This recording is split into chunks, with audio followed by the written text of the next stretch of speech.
안녕하세요. 방금 소개받은 예술감독 주리정입니다. 반갑습니다. 오늘 광주에서 첫 번째 시간인데요. 아마 강의 듣고 나시면 클래식 음악에 쏙 빠지실 거예요. 제가 오선집 위의 인문학이라는 타이틀로 한 7년 정도 칼럼을 썼고요. 그리고 EBS에서 프로듀서로 근무하면서 조금 더 음악을 가깝게, 그리고 제가 음악을 들으면서 행복했던 거를 같이 전할 수 있는 일을 하면 좋겠다 생각을 해서 방송도 많이 하고 또 칼럼도 많이 했어요.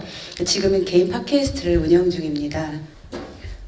녹색창에서 클래식 피크닉이라고 검색하시면 제가 진행하는 팟캐스트가 나오는데요. 네이버에서 상도 받았습니다. 네, 밤에 잠이 안 오신다. 아침 저녁 마트 가거나 출퇴근길이 지루하시다. 그럴 때는 클래식 피크닉을 무조건 틀어놓으시면 즐겁게 가실 수 있으시고요. 구독과 좋아요는 사랑입니다. 물론 무료입니다. 저도 클래식 작곡을 전공을 했어요. 그러면 도대체 클래식 음악이 뭐냐 이런 의문이 또 들어요. 어떤 음악은 클래식이라고 하고 저 정도면 클래식일 것 같은데 또 아니라고도 하고, 사실 오래됐다고 다 클래식이라고 하진 않아요. 네, 고대 로마 시민계급에서 가장 최상층, 본받을 게 있다는 이야기겠죠. 그리고 또 오랜 시간 동안 검증되고 또 탄탄해진 이런 형식을 가지고 만든 음악들을 일컬어서 클래식이라고 우리가 통상적으로 이야기를 하게 되는데요. 저도 작곡을 전공을 했어요. 그래서 매일 고민이 어떻게 하면 나의 음악이 조금 더 개성 있게, 그리고 또 들으시는 분들이 기억할 수 있을까 매일 고민하거든요. 작곡가들 생각 다 똑같으실 거예요, 아마. 그래서 한 작곡가가 어떻게 하면 나의 음악이 조금 더 기억에 남을 수 있을까 고민하던 끝에 세상에서 제일 빠른 음악을 만듭니다. 바로 림스키-코르사코프의 왕벌의 비행이라는 곡인데요. 원래 속도가 분명히 악보에 적혀 있는데 연주자들이 어떻게 하면 저 곡을 1분을 깰 것이냐. 유튜브 찾아보시면요. 50몇 초에 치고 끄는 피아니스트들도 굉장히 많습니다. 이 작품은 벌떼가 백조를 습격하는 모습입니다.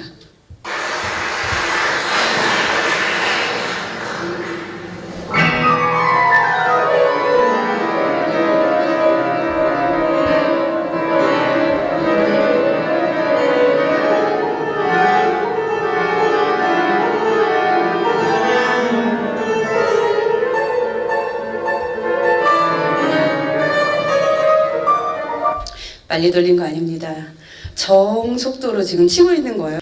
그러면 또 클래식 음악의 재미가 같은 곡을 다른 악기로 또는 다른 연주자의 연주로 비교하면서 들으시는 건데요.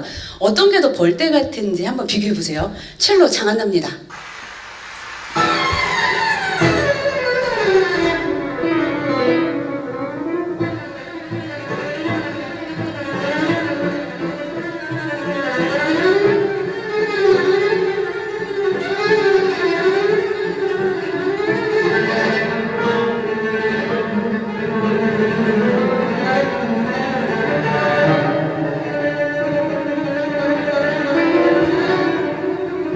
장하나 얼굴이 이미 벌 같죠? 벌떼 같죠? 지금 표정에서.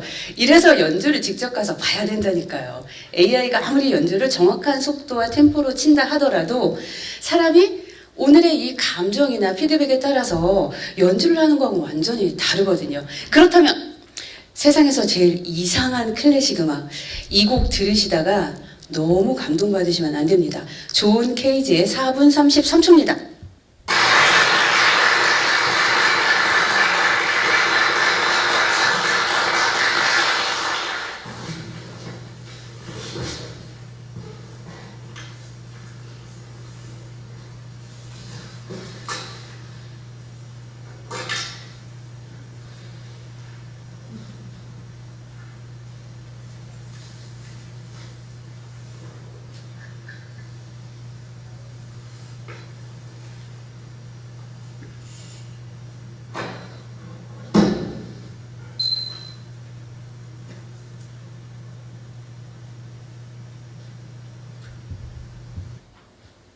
지금 연주 중이세요. 감동적이신가요? 피아니스트가 4분 33초 동안 정확하게 타이머 딱 누르고 33초 되면 내려가십니다. 그 박수를 쳐야 되나, 야 내가 발로 써도 저 정도는 쓰겠다 이런 생각하실 텐데, 오죽하면 그렇겠어요. 작곡가들이 오죽하면 내가 쓰려고 한 곡은 다 썼어. 이미 베토벤이 쓰고 모차르트가 쓰고. 그래서 고민 끝에 저런 음악은 20세기에 굉장히 유행을 하게 됩니다. 그래서 우연성 음악이라고 하는데요, 오늘 우리가 이렇게 동구청 대회의실에서 7시에 모여서 같이 있을 때 저 화이트 소음이라든지 밖에 자동차 소리라든지 내일 7시에 똑같이 날까요? 아니죠. 그래서 이 시간에 만난 모든 소리가 음악이 될 수 있다. 음악의 폭을 굉장히 넓힌 거예요. 안 그러면 옛날처럼 꾀꼬리처럼 노래 잘하는 가수만 살아남았을 거예요. 뭐 김장훈이나 아니면 루이 암스트롱 같은 가수는 뭐냐 저거 밥그릇 깨지는 소리 뭐 이러고서는 천대받았겠죠. 이렇게 음악의 시장이 수많은 작곡가들의 노력으로. 그렇다면 세상에서 제일 비싼 음악 얼마면 사시겠어요? 얼마 하실 것 같아요? 제일 비싼 음악. 한 영화 감독이 영화에서 뭣도 모르고 썼다가 1초에 120만 원, 10초 썼다가 1200만 원 영수증 날라옵니다. 1200. 네.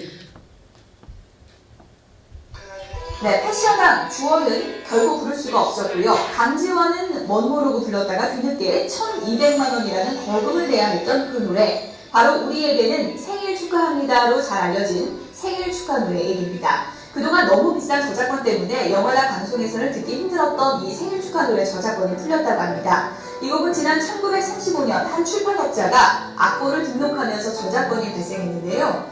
후에 저작권이 원어 뮤직으로 넘어가면서 원어 측은 영화나 방송에서 이 곡이 쓰일 때마다 우리 돈으로 23억 원의 저작권료를 챙겼습니다. 생일 축하합니다. 이 노래 안 부르시는 분 계세요? 1년에 한두 번씩? 이렇게 비싼 건지 아셨어요? 네. 드라마, 영화, 광고 속에서 2014년도 전에는 쓸 수 없었던 곡이에요. 그런데 한 다큐멘터리 감독이 다큐멘터리 만들다 보니까 이거 좀 이상하다. 그래서 판 거죠. 그리고 이 소송을 제기를 해서 이깁니다. 특정 버전의 피아노 반주가 아니라면 써도 괜찮다. 그래서 사실상 무효가 되겠죠. 지금 우리가 마음껏 쓸 수 있는 이유가 판결에 이겨서입니다. 저작권은 사후 70년, 원래 대한민국이 사후 50년이었는데 FTA 자유무역협정에 따라서 미국이 70년이라 대한민국도 70년으로 늘어나게 됐는데요. 제일 부러운 작곡가가 장범준입니다. 벚꽃 엔딩이라는 곡 아시죠? 네, 이 곡이 3월이 되면 벚꽃이 피기 시작하면 100위 차트로 올라옵니다. 이렇게. 그래서 4월에 벚꽃이 만개하면 빌딩을 한 채 사고 내려갑니다. 10년째.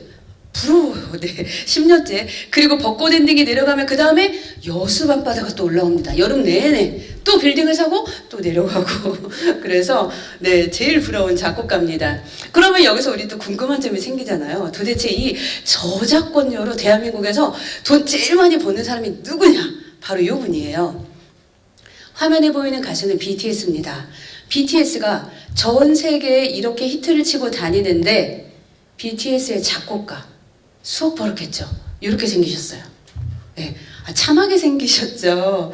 이름 피도 2019년도부터 작년까지 작곡만 1위가 아니에요. 작사도 1위, 작곡도 1위입니다. 라이프 고즈온 데이네 페이크 러브 저 수많은 BTS 곡을 다 이분이 작곡을 하셨고요. 요분은 본명 강효원. 2021년 가장 높은 보수를 받은 기업 임직원 1위에 등극하셨습니다. 1위. 심지어 2위가 현대차 정몽구 회장님이에요. 400억. 한참 뒤지십니다. 302억. 네. 저작권 빼고 어마어마한 금액의 보수를 받고 있는 작곡가고요. JYP 박진영, 이분 너무 재밌는 분이에요. 이분이 1년에 저작권료로 13억 원을 벌어들이고 있는데 이 중에 효자 상품이 있습니다. KBS 한국방송.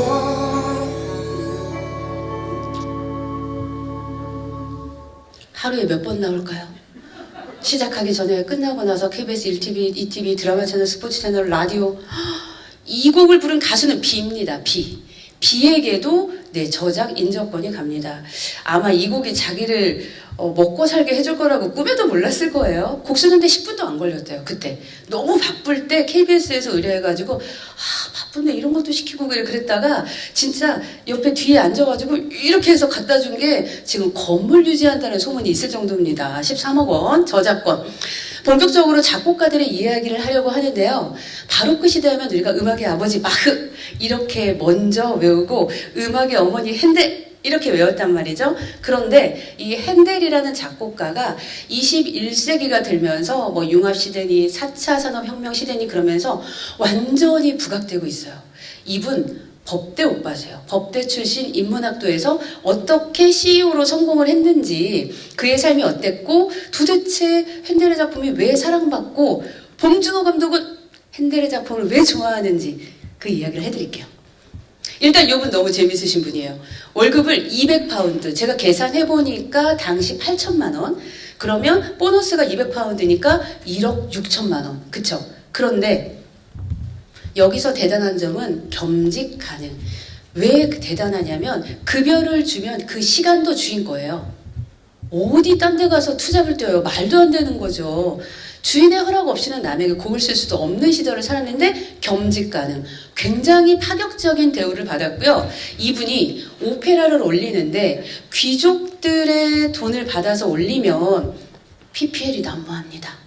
요즘 드라마 보시면 어때요? 갑자기 드라마 보다가 생뚱맞게 뭐 이렇게 소주를 마신다거나 네, 대사도 막 갑자기 나온다거나 그렇잖아요. 당시에도 그랬습니다. 그래서 핸델이 오페라를 만들었는데 우리 이번에 와이너리에서 와인 잘 나왔다.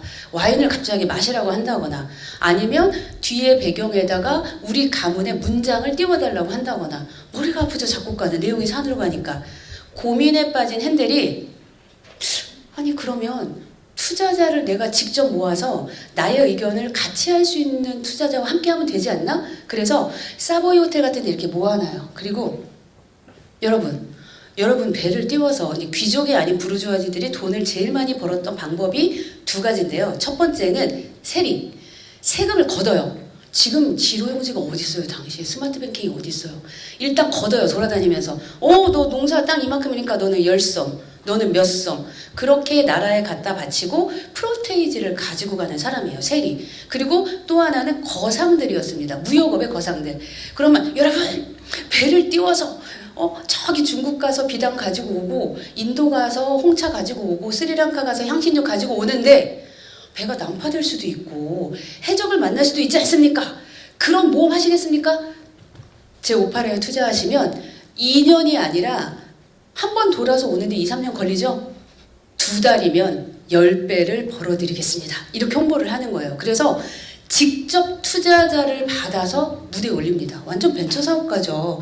그리고 이렇게 만들어서 엄청난 부를 특히 오페라 극장 주식으로 어마어마한 수익을 창출하게 됩니다. 지금만 주식이 유행을 했던 게 아니에요. 당시에 핸델도 굉장히 많은 돈을 벌었어요. 그리고 핸델이 오페라를 올리면 문 밖에 소방수가 되게 합니다. 이렇게. 왜냐하면 지금으로 이야기하면 블록버스터 영화예요. 불 막 천둥 진짜 쏘고요. 로얄 알버트 뮤지엄에 가면 핸델이 당시에 만들었던 그대로 재현해 놓은 무대가 있거든요. 공작새가 저 무대 끝까지 한 5m, 6m 될까요? 그리고 무대 밑에 도르래가 있어요. 그래서 도르래를 이렇게 돌리면 공작새가 날개를 쭉 피고 닫으면 또 오므리고 그렇게 무대 장치를 직접 본인이 네. 그러니까 지금으로 이야기하면 블록버스터 영화 감독인 거예요. 귀족들이 맨날 기다리죠. 핸델이 오페라 한다 그러면 난리가 나죠. 그럴 정도로 인기 완전 완판남 글로벌 최고의 오페라 작곡가였고요. 그리고 제가 아까 법학 전공이라고 했는데요. 서양이나 한국이나 똑같아요. 음대 가서 뭐 먹고 살래 이렇게 시작을 하잖아요. 그리고 자식 음대 보내면 폭삭 망하고 자식 미대 보내면 천천히 망한다 이런 이야기가 있어요. 예술대 가면. 그럴 정도로 서양에서도 핸델의 아빠도 극구 반대. 내 눈에 흙이 들어가기 전 안 돼. 그래서 일단 할례 법대를 갑니다. 그 유명한 루터가 나온 학교이기도 합니다. 그래서 이 법대를 나와서 아버지가 돌아가시자마자 네, 바로 접고 제대로 음악 공부를 하기 시작을 합니다. 그런 사람이 또 한 명 있어요. 그 왈츠의 왕으로 불리는 요한 슈트라우스 2세. 네, 아버지가 라데츠케 행진곡을 쓴 왈츠의 아버지로 불리는 요한 슈트라우스 1세인데요. 아버지가 음악을 못하게 해서 맨날 밤새 숨어서 아버지 잠들면 바이올린 연습하고 그랬거든요. 근데 아버지가 그렇게 나도 음악하지만 안 돼 그러고 반대를 해서 굉장히 힘들었는데 기회가 찾아옵니다. 아버지가 다른 여인을 사랑하셔서 바람이 나셔서 집을 나가신 거예요. 그래가지고 음악 공부를 제대로 하게 됩니다. 요한 슈트라우스 2세가 맹모삼천주기의 완전 반대 버전이죠.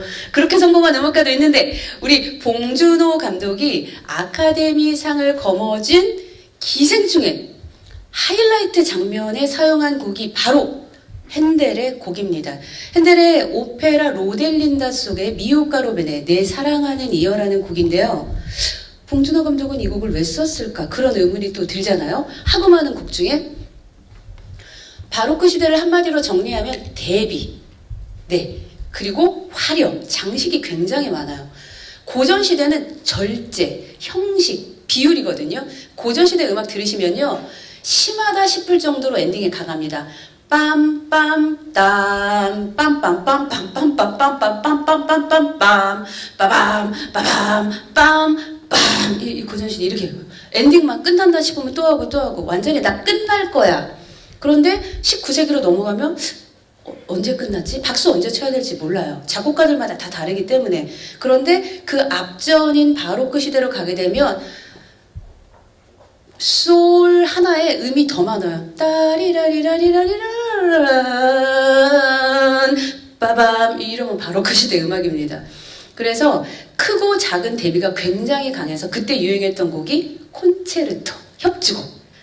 협주곡은 뭐예요? 1대 100이에요. 피아노 협주곡 하면 피아노와 오케스트라. 플룻 협주곡 하면 플룻과 오케스트라. 크고 작고 한 명 많은 인원. 그래서 협주곡이 굉장히 바로크 시대에 유행을 했다는 거죠. 그럼 이 영화 기생충의 주제는 부자인 이선균과 조여정, 아주 가난한 기택 송강호, 상하 구도의 대비가 이 영화의 중심 포인트예요. 그래서 봉준호 감독이 정확하게 음악 감독한테 디렉팅합니다. 바로크 시대, 핸델, 딱 이렇게. 백수가족 모두가 완벽한 속임수로 박사장내 미작 취업에 성공하기까지. 바흐를 닮았지만 사실은 정재일 감독이 작곡한 가짜 바로크 음악이 풍자적 효과를 더합니다. 연교가 아들을 위해 여는 생일 파티에선 진짜 바로크 음악, 핸델의 오페라 로델린다의 아리아가 축하곡으로 불립니다. 100대1의 경쟁을 뚫고 출연한 성악도 출신 뮤지컬 배우가 추천한 곡들 중에 봉준호 감독이 선택했습니다. 아들과 남편과 함께 부르는 기쁨의 아리아예요. 나중에 전조되는 부분을 감독님께서 음악적인 그 부분을 잘 살리셔서 또 영화에 입히신 거 보고 감독님이 정말 다 계획이 있으셨구나. 네, 바로크 시대의 음악들의 특징을 이렇게 알아두시면 조금 바로크 음악을 재밌게 들으실 수 있으실 텐데요. 어느 날 핸델이 영국에 초청을 받아서 공연을 갔는데요. 막 우리도 서울 가면 막 이렇게 오 이런 것처럼 야 마차도 많고 시민극장도 많고 레퍼토리도 다양하고 그런데 지금 내가 살고 있는 작센주 하노버 왕국은 지금의 독일인데요. 영웅 이야기, 그리스 신화, 맨날 자기들이 나라 살린 얘기 지루하잖아요. 난 하고 싶은 게 많은데 런던 아리가 시작됩니다. 그래서 고민 끝에 영주한테 가서 영주님 제가 런던에 가보니까 애들이 산업혁명이 일찍 시작돼서 국력이나 경제력은 뛰어난데 문화예술 수준이 아주 떨어집니다. 제가 우리 하노버 왕국 게르만족의 음악예술 수준을 한 수 가르쳐주고 올 테니까 휴가 좀 주십시오. 갔다 와. 당시에는 도장 깨기가 유행이었어요. 가서 팍 눌러주고 와. 그렇게 핸델이 가서 네 연락을 끊어버립니다. 국적을 파버립니다. 편지 답장 안 해요. 게오르그 핸델 이제 제가 영어식으로 부를게요. 조지로 살아갑니다. 안녕하세요 조지예요. 이렇게 행복하게 살고 있는데 인생이 마음대로 안 되죠. 우리 앤여왕이 49살에 세상을 떠납니다. 그런데 16명의 아이들을 낳았는데 다 죽어요. 뱃속에서 죽고 태어나자마자 죽고 5살에 죽고 10살에 죽고 왕위를 이을 사람이 없어요. 지금 뭐 난리가 났죠. 지금 막 겁나죠. 아무리 작곡가가 잘 나가도 이방인이잖아요. 자기한테만 1억 6천만 원씩 연봉 줬던 지금 여왕님이 지금 죽었어요. 그런데 의회도 난리가 납니다. 큰일 났다. 뒤를 이을 사람이 없다.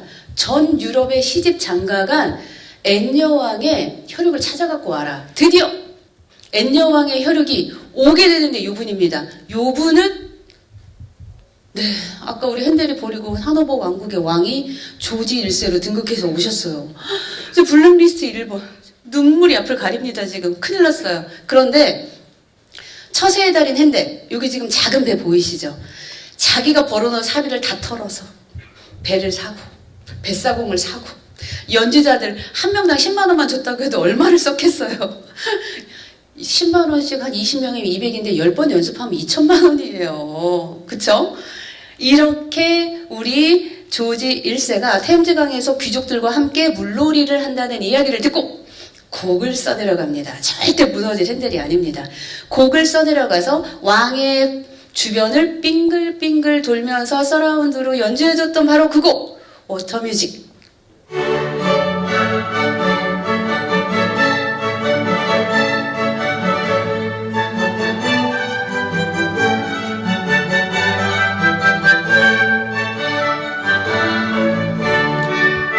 실제 이 사건 이후로 조지 1세가 용서해 줍니다. 야, 어떻게 자기를 버리고 간 작곡가를 품에 안은, 야, 진짜 예술을 이해하는 왕이다. 우리 런던으로 가자. 이렇게 된 거죠.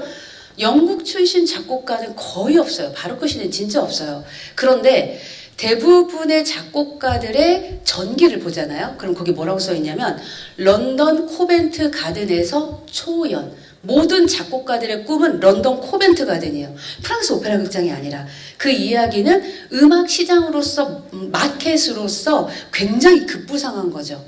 영국은 지금도 그런 거 되게 잘해요. 핸델 박물관에 딱 들어가면 30유로예요. 그런데 핸델 박물관이 이제 핸델 살았던 집이 빨간색인데요. 그 옆집에 지미 핸드릭스가 살았었나 봐요. 시대는 다른데 최고의 기타리스트예요. 20세기. 벌써 200년 차인데. 그런데 두 집에 이 길을 뚫어서 연결했어요. 다리로. 이렇게 붙어있는 집 사이를 뚫어가지고 너 50파운드 내면 두 집 다 보여줄게. 이렇게 해요, 얘네들이. 그러면 사람이 그래, 그것도 봐야 될 것 같거든요. 그래서 30파운드 쓰려다가 50파운드 쓰고 나오게 만드는 애들이 영국 애들이에요. 비즈니스 능력이 굉장히 탁월합니다. 상품을 만드는 역할은 엄청난 것 같아요. 우리 핸델이 영국에 가서 귀족들을 사로잡았던 바로 그 오페라 리날도 거의 연주 안 됩니다. 하지만 리날도 속에 나온 노래 이 아리아 라샤 끼오 피안가 울게 내버려 두소서는 성악가뿐만이 아니라 뮤지컬 배우들이나 가수들도 앙코르 할 때 제일 많이 연주하는 곡일 거예요. 나 노래 잘해. 높은 음 잘 올라가. 그럴 경우에 곡을 부른 가수를 조금 관심 있게 보면서 같이 감상하실게요.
영화 속에서는요, 형이 작곡가예요. 그런데 동생이 변성기가 오게 되면 높은 음을 자기가 작곡한 곡을 못 부르게 되잖아요. 그래서 아까 영화 장면 보시면 목욕을 시키면서 마약 같은 그런 약을 먹이고 거세를 하는 장면이었어요.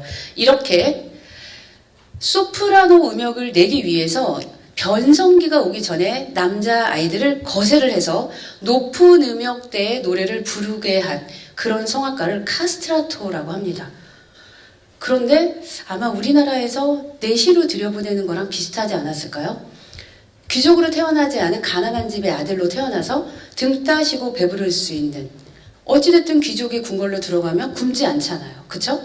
그런 유일한 길이 아니었을까? 아니 그러면 여자 소프라노를 세우면 되지 왜 이렇게까지 할까? 그런 의문이 들잖아요. 우리가 첫 번째 이유는 중세 유럽의 귀족에서는 특히 신성시하는 무대, 특히 교회 같은 곳 절대 여자가 쓸 수 없었어요. 네, 서양도 그 풍습이 여기까지 내려온 거죠. 이렇게. 그러니까 높은 음역대의 노래를 남자 아이들이 대신했던 거죠. 그리고 두 번째, 150-60cm의 여자의 몸통과 폐활량으로 소리를 내는 거 하고 170-80cm의 남자의 몸통과 폐활량으로 노래를 부르는 거 하고, 마이크가 어디 있어요? 스피커가 어디 있어요? 오롯이 목소리 하나만 가지고 이 큰 극장을 채워야 된단 말이죠. 우리가 생각할 때 요즘도 성악가들 마이크 안 쓰지 않나요? 물론 안 쓰죠. 하지만 이렇게 얌전히 듣는 분위기 아니에요. 당시의 음악가들, 특히 19세기까지 모든 오페라 극장은 카지노를 겸했습니다. 그래서 로시니 같은 작곡가는 본인이 받은 작곡료보다 카지노 수수료가 더 많았어요. 깨평이라고 해야 되나요? 훨씬 많았어요. 그리고 우리가 생각할 때 제일 비싼 좌석이 어딜까요? 오페라나 콘서트나 뮤지컬 보러 갈 때. 여기 3분의 1 앞쪽을 우리가 제일 비싸게 로얄석이라고 주고 사죠. 19세기까지 여기 싼 좌석입니다. 여기 싼 좌석. 제일 비싼 좌석은 옆에 발코니석. 네, 저기서 보면 잘 안 보이는데 왜 저걸 볼까?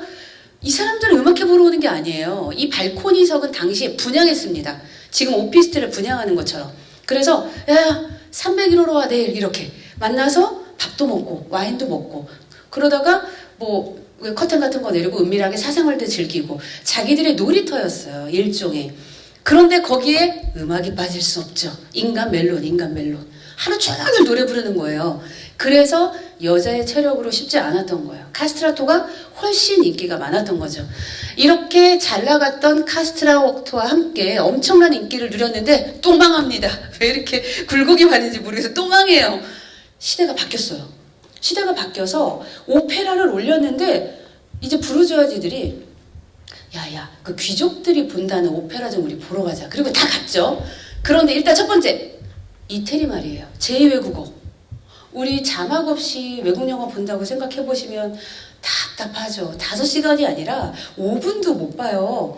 그런데 이태리어로 떠들죠. 뭐 등장인물은 너무 많죠. 이름은 또 왜 이렇게 길고 어렵고 안 외워지죠. 그만 보자. 집에 가서 소주나 마시자. 다 가버렸어요.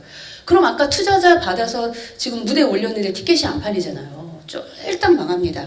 그런데 문제는 사람들이 다 떠나가요. 야야 핸델 망했어. 우리 다 저쪽으로 붙자 하고 반대파로 다 붙은 거예요. 핸델은 여기 어떻게 된 거지? 사람들이 내 음악을 좋아하는 줄 알았는데 인생을 완전히 다시 생각합니다. 터닝 포인트가 돼요. 자신한테 고개를 숙이고 자신의 음악회를 귀족들이 사랑하고 보러 온 것, 수많은 사람들이 아꼈던 것이 음악을 좋아해서 나에 대한 진가를 알아서인 줄 알았는데 아니었던 거예요. 그리고 이 쓰러져 있는 핸델이 분석합니다. 왜 망했을까? 분석력이 어마어마한 사람이에요. 이분이. 첫 번째, 내 나라 말로 하죠. 뭐 이태리어냐? 영어로. 지금 영국 사람이니까 영어로. 두 번째, 뭐 그리스 신화 영웅 이야기 다 필요 없다. 남녀노소 다 아는 성경 이야기로. 세 번째, 무대 빼고 드레스 빼고 장치 다 빼고 음악. 두 가지만 남겨서 공연을 하게 되는데요. 그 작품이 바로 오라토리오입니다. 오라토리오 중에서 아마 핸델 작품 중에 제일 많이 연주되는 곡, 종교를 떠나서 한 번쯤은 누구나 들어볼 수밖에 없는 곡, 메시아 중에 할렐루야.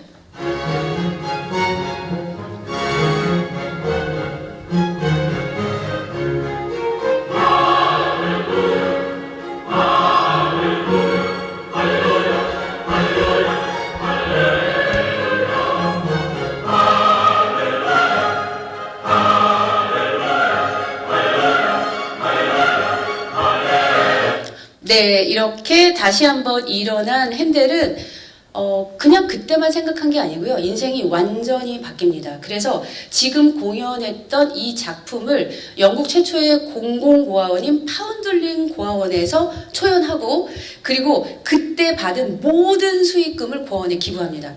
그리고 제가 아까 핸델 박물관 말씀드렸는데 아무것도 없어요 갔더니 핸델 가발, 뭐 가발 보러 제가 온 것도 아닌데 핸델 침대, 그거 하나도 안 궁금한데 핸델 악보, 핸델의 모든 그때 당시 핸델이 가지고 있던 오르간, 모든 전 재산은 다 이 파운들링 고아원에 있습니다. 그래서 영국으로 혹시 여행을 가신다면 핸델 박물관 가면 안 되시고요. 파운들링 고아원에 가시면 핸델의 모든 자료가 있고 핸델의 마지막 직함은 파운들링 고아원 원장님. 귀족의 음악가도 아니고 궁정의 악사도 아니고 공공고아원의 음악가로서 남게 됐고 또 하나 대단한 일은요. 은퇴한 음악인들이 너무 사는 게 이제 힘들죠. 그래서 그들을 위한 기금을 만드는데 그게 바로 지금의 왕립음악가협회입니다. 아마도 음악가들의 예술인단체의 거의 시초가 아닐까 싶은데요. 이렇게 핸델은 할레 대학에서 법학을 전공하면서 그 대학이 지금으로 이야기하면 리버럴 아츠 같은 곳이에요. 인문학만 가르치는 대학. 거기에서 수많은 교수들과 만나면서 어떤 인간의 존엄성이라든지 또 아동의 연구에 좀 선구적이었던 그런 교수님들을 만나면서 아마도 그런 꿈이 어릴 적부터 그래도 네, 이렇게 바닥에서 싹트지 않았나. 이게 어느 순간 맞아. 내가 그때 그렇게 배웠다. 그러면서 제대로 이렇게 음악과 함께 발휘하면서 새로운 인생을 살면서 수많은 히트곡을 만들어냈는데요. 이제 시대와 함께 성장한 작곡가 18세기로 넘어가겠습니다. 고전 시대의 작곡가인데요. 최고 연봉 받은 작곡가입니다. 이분은. 그리고 이분은 30년 근속. 지금도 30년 근속하려면 쉬운 일 아니지 않을까요? 박수 쳐줘야 되는 일인데요. 30년 근속을 했고 모차르트가 세레나데로 50굴den 받았을 때 거의 레퀴엠으로 50굴den 받았을 때 2배를 받았을 정도로 굉장히 오랫동안 롱런했던 그리고 작곡가들 보면 왜 이렇게 잘 살다가 마지막에 탕진해가지고 비참하잖아요. 하이든 쫙 올라갑니다.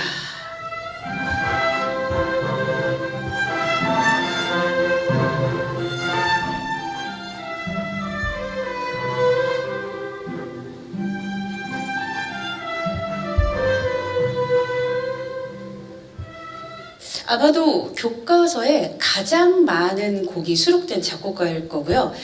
교향곡의 아버지라고 우리가 부릅니다. 악보로 연주 가능한 곡이 104곡 정도 되어 있고요. 지금까지 발견한 악보는 108개 정도 되는데 지금도 계속 나오고 있어요. 왜냐하면 당시에는 내가 이런 작품을 써야지 그러고 곡을 쓴 게 아니에요. 귀족들이 행사를 할 때 오늘 저녁에 파티가 있어. 준비해봐. 이렇게 해서 곡을 쓰는 행사 음악가였어요. 말하자면 귀족의 소속으로 있었던 작곡가였기 때문에 내가 악상에 떠올라서 곡을 쓰는 분위기가 아니었다는 거죠. 지금 나온 음악은 세리나데인데요. 제가 KT에 강연을 갔다가 깜짝 놀랐어요. 네, 114 연결음입니다. 그래서 한국전력에 전화하면 비발디 사기가 흘러나오고요. 국민연금관리공단에 전화하면 모차르트의 아이네 클라인의 나우트 무지크가 나와요. 빰빰빰빰빰빰빰빰빰. 동부청은 대기음이 뭔지 모르겠어요. 제가 나중에 걸어봐야 되겠네요. 대부분 클래식 음악입니다. 그 이유는 저작권 풀이죠. 저작권. 물론 좋아서도 뭐 하겠지만 저작권 돈이 안 들어서 BTS 곡을 한번 깐다고 생각해보세요. 난리 나죠. 내 건물 유지도 못할 거예요 아마. 그래서 물론 그런 느낌도 있어요. 저작권도 있지만 고급스러운 느낌이다. 아까 이야기했던 것처럼 귀족들의 행사나 그들의 어떤 대관식이라든지 절제돼서 정제되고 형식을 가지고 만들어낸 음악이기 때문에 기본적으로 고급스럽다고 느낄 수밖에 없죠. 그래서 우리 고급 자동차나 아니면 아파트, 전 무슨 아파트에 살아요. 그러면서 이영애가 막 달리기 할 때 배경음악으로 너 성공했구나. 그러면 비싼 자동차가 쫙 나올 때 그렇게 배경음악으로 클래식 음악이 나오는 이유가 아마 그런 이유가 아닐까 하는 생각이 들어요. 하이드는 19세기에 동양은 관상학이 유행이었어요. 네. 눈이 얼마큼 생기고 여기가 몇이 이렇게. 그런데 서양은 골상학이 유행이었어요. 그런데 이게 너무 비과학적이라 그래서 19세기 지나고 좀 쇠퇴되긴 했는데 이때 굉장히 유행을 한 거예요. 머리 안에, 네, 우리 이 전두엽, 후두엽, 측두엽 이런 것들의 위치, 무게, 크기에 따라서 그 사람을 평가할 수 있다고 생각을 했어요. 실제 하이든이 죽고 나서 도대체 어떻게 하면 저렇게 곡을 잘 쓰고 사랑받을 수 있느냐. 그래서 한 귀족이 도굴꾼들에게 우리 하이든 머리를 가지고 오라고 한 거예요. 그런데 이 도굴꾼이 딱 보니까 B라는 귀족이 2배 줄게. 그럼 어떻게 해야 돼요? B한테 가야 되잖아요. 그래서 B한테 하이든의 두개골을 갖다 주고 2배 받고 그쵸. A한테는 모르는 두개골을 갖다 주고 또 받고 이렇게. 그래서 145년 동안 하이든의 머리를 잃어버려요. 근데 국민들이 난리가 났죠. 국가를 만든 작곡가인데 1960년대까지 이제 오스트리아 국가였거든요. 하이든의 음악으로. 찾아야 되지 않겠냐. 나라 차원에서 너무 창피한 일이다. 그렇게 해서 145년 만에 돌아왔는데 지금 네 몸통은 하나인데 머리가 2개 있어요. 관안에. 네. 근데 실제 베토벤도 그렇고 수많은 그런 대가들의 분석을 해봤는데요. 대부분 많이 발달이 돼 있었다고 그러고 다른 사람들보다 크기가 조금 크고 무거웠다고 해요. 믿어야 될지도 모를 것 같아요. 빵바레에 맞춰서 우리 하이든이 입장하는 모습인데요.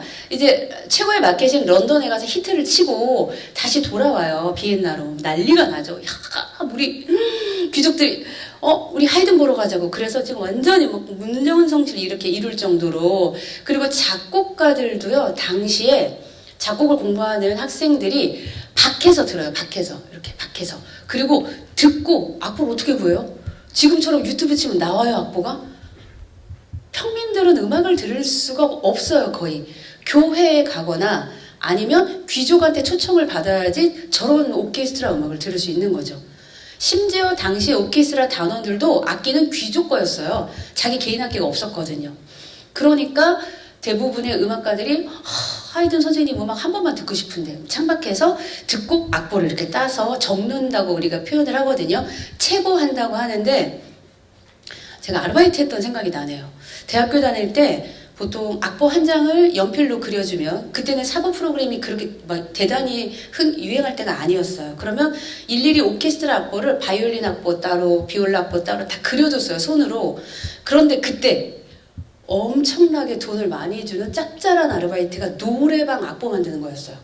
그러니까 신곡을 발표하잖아요. 가수들이. 그러면 저희 같은 작곡가 학생을 불러요. 그러니까 저희는 기본적으로 청음 시험을 보고 대학에 들어가거든요. 듣고 적는 거. 그러니까 시험 보러 가면 막 쳐요. 이렇게. 그럼 적어야 돼요. 막 이렇게. 시험 점수에 있어요. 그런 게 실기시험에. 그러니까 야 이번에 신승훈이 보이지 않는 사랑. 너는 뭐 김건모의 첫사랑. 너는 뭐 이렇게 쭉 이렇게 음악을 들려주면 그걸 듣고 기타 따고 피아노 따고 드럼 따고 그렇게 악보를 만들어서 그걸 찍어서 노래방 반주로 나가는 거였어요. 틀린 거 많았을 거예요. 사람이 하는 일이기 때문에. 그렇게 3곡 정도 하면 10만 원 줬어요. 당시에 10만 원. 어마어마하죠. 친구들하고 진짜 삼겹살 파티할 수 있는 그런 어마어마한 돈이어서 회사도 얼마나 많아요. 제가 했던 데가 아마 아산가 금형인데 지금도 있죠. 그 회사. 네, 엄청난 회사였어요. 그렇게 요 모습인데 이렇게 잘 나갔던 귀족들 30년 근속을 하고 작곡가들도 최고로 배우고 싶어 했던 이 작곡가 하이든이 에스테르하지 가문 최고의 음악 궁정악장으로 들어갈 때 썼던 계약서를 보면 눈물 없이 볼 수 없습니다. 이렇게 잘 나간 작곡가에게 자유라는 일도 없어요. 14개의 조항 중에서 제가 몇 개만 추려왔어요. 2항, 하인으로 취급되면 인정받는다. 하인이라고 딱 써있어요. 너 하인이야 이렇게. 그리고 단원은 규정에 따라 깨끗한 옷차림을 갖추어야 한다. 뭐 옷 깨끗이 입어야 되겠지. 우리가 생각한 그런 옷차림 아닙니다. 일단 얼굴에 화장해야 돼요. 하얗게 분칠을 해야 되고 가발 써야 되고요. 하얀색 스타킹으로 살 보이면 안 됩니다. 그리고 하이힐을 신어야 돼요. 하이힐이 여자 신발이 된 건 루이 15세 마당 뽕빠드르 이후예요. 그 전까지 남자의 신발이었거든요. 루이 14세 신발 보면 리본 달려있는 하이힐을 신은 거 보실 수 있으실 거예요.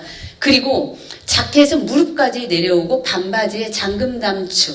이 옷차림을 성장이라고 합니다.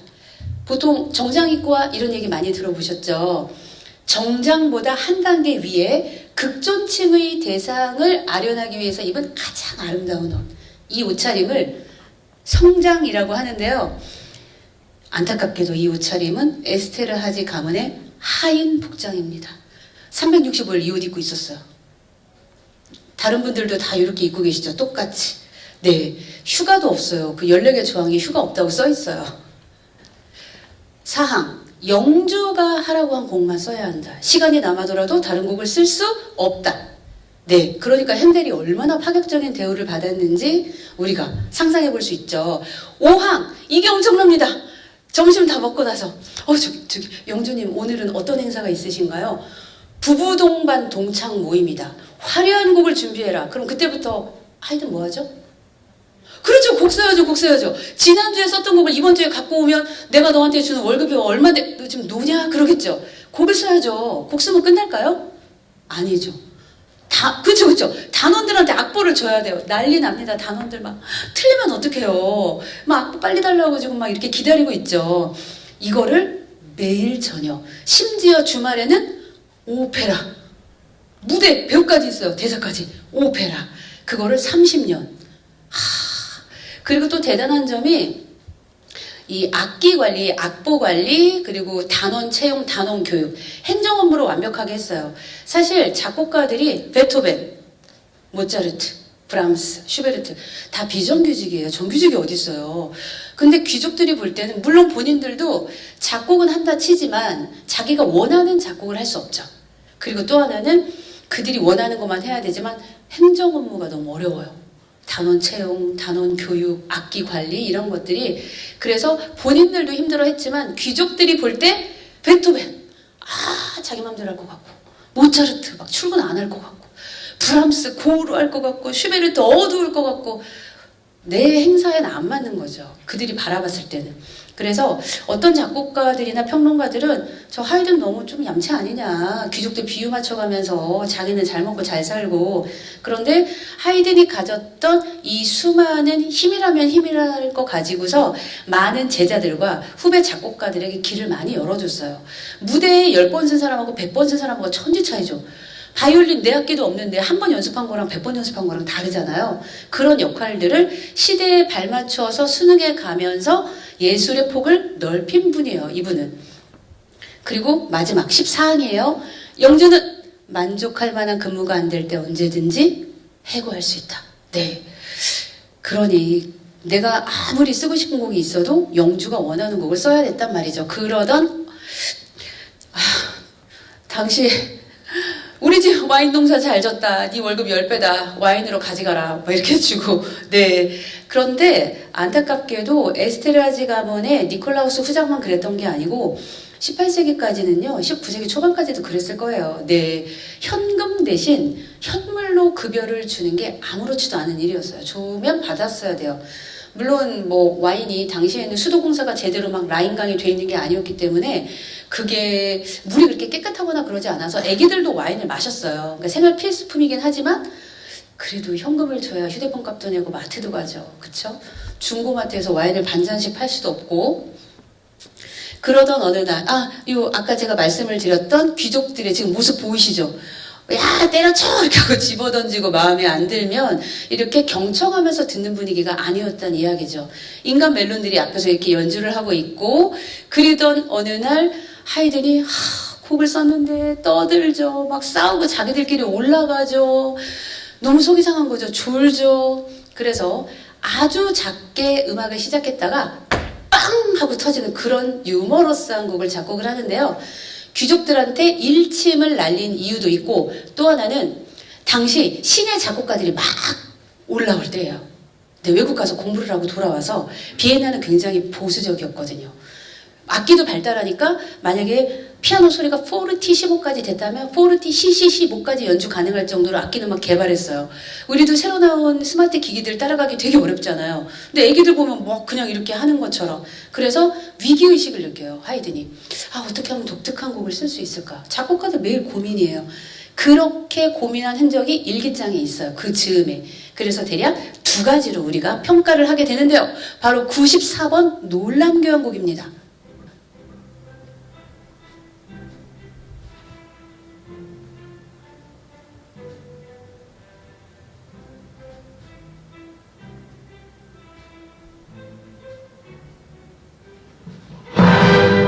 깜짝 놀라셨죠? 이게 무슨 일이야 하고 자다가 귀족들이 깜짝 놀란 그러던 어느 날 단원들이 지휘자님 저 집에 못 간 지 6개월도 넘었습니다. 아침에 알람 소리로 일어나시죠. 휴대폰에 있는 아름다운 벨소리로. 그럼 우리 귀족은 아침에 뭘로 일어났을까요? 연주해줘야죠. 영주님이 일어나실 시간이에요. 빵빠레를 울려주고 똘레 가서 화장할 때 삐지 깔아주고 밥 먹을 때 디베르티멘트 깔아주고 밤에 파티할 때 또 깔아주고 언제 집에 가요? 그래 단원들이 막 이야기를 하니까 근데 중간 관리자는 늘 힘들어요. 묵살할 수도 없고 이야기를 하자니 네가 배가 불렀구나. 뭔 휴가냐 가서 쭉 쉬어라. 이럴 수도 있잖아요. 고민에 빠진 하이든이 곡을 써내려갑니다. 모든 곡이 다 끝나고 마지막 4악장 피날레에서 자기 파트가 끝나면 촛불을 끄고 퇴장해요. 블루 퇴장, 비올라 퇴장, 첼로 퇴장 다 퇴장하고 혼자만 남아요. 바이올린 퍼스트하고. 그 곡이 바로 고별 교향곡입니다.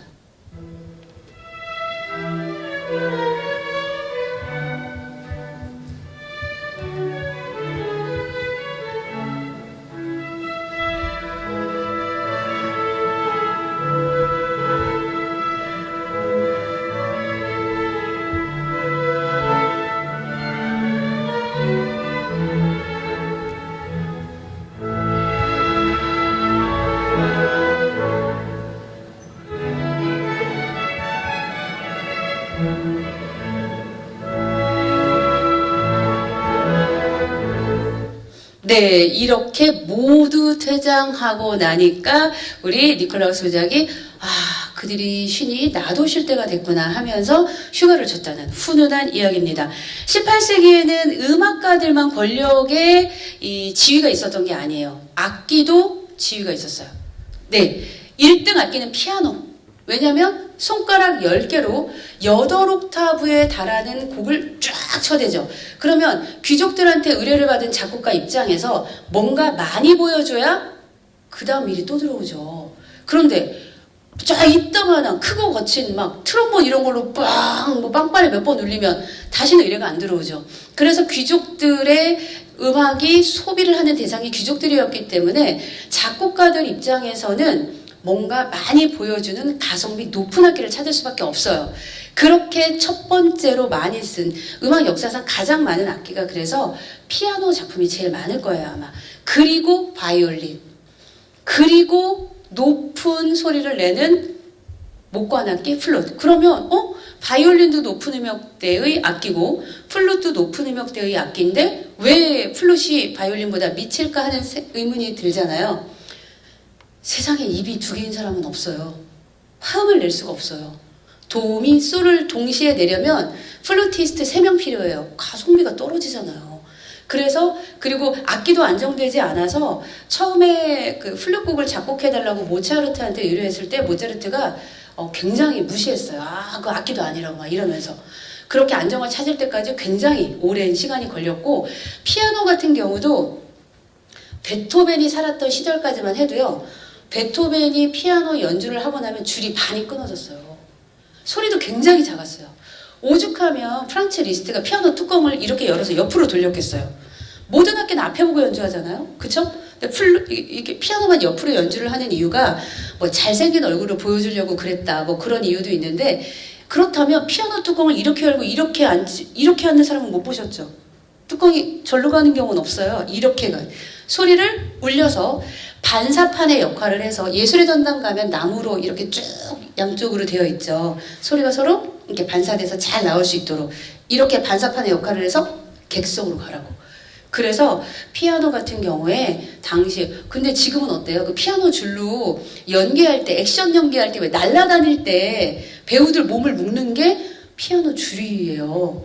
그런데 이제 여기서 이제 피아노 얘기를 하면 가장 많은 콘서트홀에 있는 피아노가 스타인웨이 앤 선이거든요. 원래 이제 독일에 있는 조만한 피아노 수공으로 만드는 회사였는데 얘네들이 딱 보니까 야야 미국의 철강 산업의 발달을 해. 뭐 케네디도 있고 말이야. 그래서 미국으로 건너갑니다. 우리가 생각할 때 그 무슨 상관일까 생각하지만 아니죠.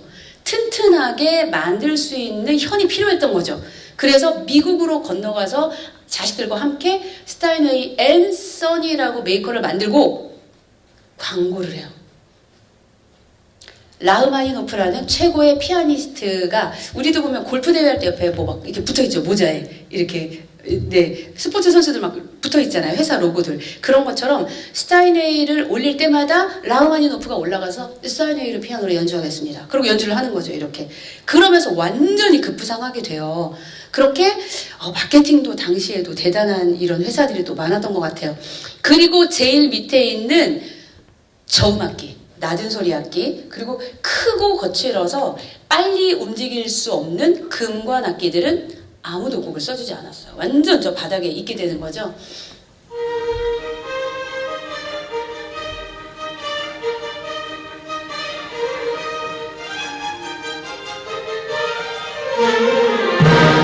엄청 커가지고 지금 들으신 곡은 하이든의 트럼펫 협주곡 3악장이에요. 우리는 장하피즈의 로고송으로도 많이 알고 있고 얼마 전 넷플릭스에서 나왔던 오징어 게임의 기상음악으로도 유명합니다. 이 음악 나오면 무조건 일어나야 돼요. 그리고 요한 슈트라우스 2세의 왈츠 나오면 무조건 게임하러 가야 되거든요. 그 영화 그 넷플릭스 오징어 게임의 음악 감독이 기생충의 음악 감독이에요. 네, 그 정재일 음악 감독이 클래식부터 정말 컨트리 음악까지 재즈까지 다 되는 사람이에요. 악기도 기타, 드럼, 작곡 다 돼요. 클래식 음악과 작곡을 아주 적절하게 잘 쓰는 사람이고 특히 영화나 드라마 속에서 아주 독특한 멜로디의 구성에 클래식 음악을 두세 곡을 딱 골라서 포인트로 완전 딱 잘 넣어서 네, 사람들 귀에 딱 꽂히게끔 그렇게 선곡을 아주 잘하는 것 같아요. 이 곡은 정말 아무도 써주지 않는 네, 트럼펫 주자가 64살의 하이든을 찾아가요. 야, 우리 절친 좋다는 게 뭐냐? 나 진짜 연습 많이 했다. 근데 곡이 없어. 이 트럼펫으로 막 기교도 보여주고 할 수 있는 그런 곡을 써달라고 부탁을 해요. 그래서 64살의 하이든이 친구를 위해서 써준 곡입니다. 막 멜로디도 나오고 트릴도 나오고 막 이러잖아요. 그래서 트럼펫이라는 악기가 메인스트림에 올라가서 역할을 이렇게 많이 하면 하이든 이유구나. 이렇게 생각을 하시면 네, 음악사를 이해하기 조금 쉬우실 거예요. 이렇게 하이든이 모차르트 전에 고전 시대의 기틀을 아주 잘 닦아 놓습니다. 그리고 이 기틀 위에서 음악가로서 막 성장한 작곡가 모차르트가 탄생을 하게 됩니다. 그런데 모차르트는 안타깝게도 프랑스 혁명 2년 후에 세상을 떠나게 돼요. 그래서 한 10년만 늦게 태어났거나 아니면 프랑스 혁명이 지나고 세상이 바뀌면서 10년만 늦게 세상을 떠났더라도 완전 작품이 달라졌을 거라고 저는 생각을 하거든요. 독립예술가를 꿈꾼 모차르트. 아까 봤던 그 초상화는 제일 유명한 모차르트 모습이고요. 이 모습은 모차르트 아내 콘스탄체가 가장 남편하고 닮았다고 평가한 얼굴이에요. 형부가 그린 거예요. 형부. 네, 형부가 모차르트를 그려준 건데 모차르트가 35살에 세상을 떠나게 됩니다. 진짜 꽃다운 나이 아닌가요? 그 나이면?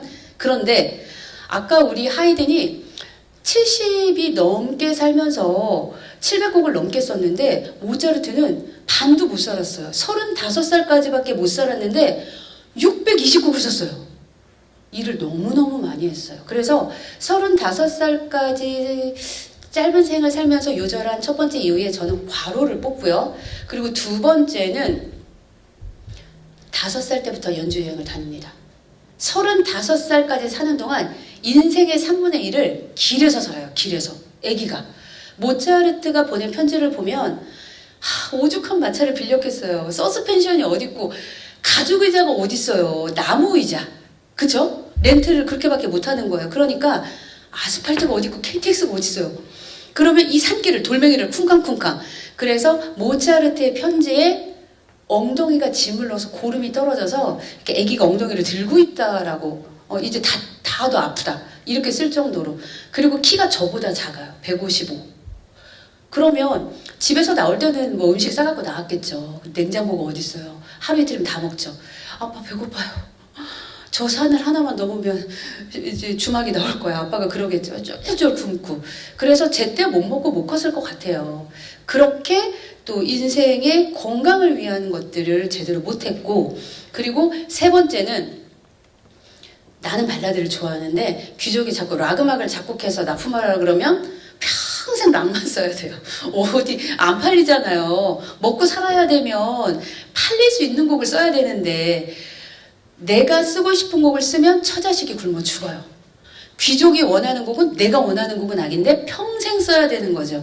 현실과 이상 사이에서 고민이 많았을 것 같아요. 제가 이거를 너무 잘 아는 이유가 작곡가협회에 있다 보니까 1년에 한 번씩 우리나라 가곡을 살리자는 취지로 예술의 전당에서 가곡 발표회를 하는데요. 시인협회와 함께.